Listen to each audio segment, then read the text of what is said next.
السلام عليكم. هشرح أبسط طريقة. مجرد كوبي بيست يطلع لك الجي بي اي والنسبة المئوية ومجموع درجاتك. تمام.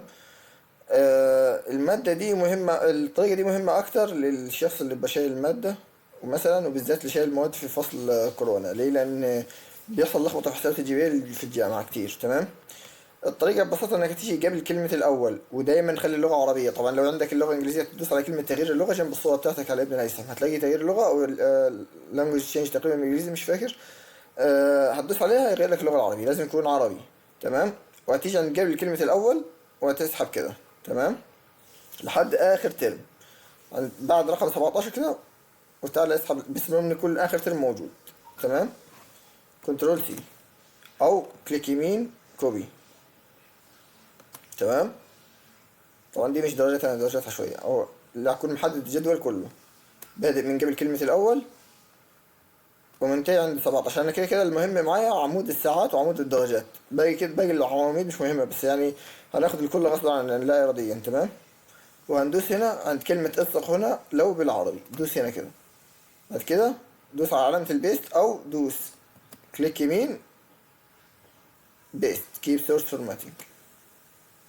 تمام. ظهر الجي بي اي دروب، ده الجي بي اي المطول بالملي بكل تفصيلة فيه. ده جي بي اي تقريبا اقرب 100، 3.20 او 3.2. تمام. دي النسبة المئوية، بيحسب لك المواد اللي ناجح فيها بس، ودي مجموع الدرجات بتاعتك. تمام. طيب، فلنفترض ان شخص عنده شايل مواد ولسه ما خدهاش، شايل مواد وخدها خلاص، لكن شايل مواد لسه ما خدهاش لازم يضيف عددها هنا. لو شوف المواد ده 3 ساعات كم مادة، مادة ساعتين كم مادة. لو شايل مثلا مادتين 3 ساعات يحط هنا رقم 2، وشايل مثلا مادة بساعتين يحط هنا 2، المواد الإلكتيف. تمام. بس كده، هو كده كده لوحده أصلا هيظبط الدنيا. طب انت عايز تحسب درجات، لو تضيف درجات او تنقص درجات، شايف عمود الدرجات هو عمود عدد الساعات. احنا كده ملناش دعوة باقي العواميد. هنيجي تحته اللي هو عمود جي و اتش، درجات يمين على الساعات على الشمال، جي و اتش.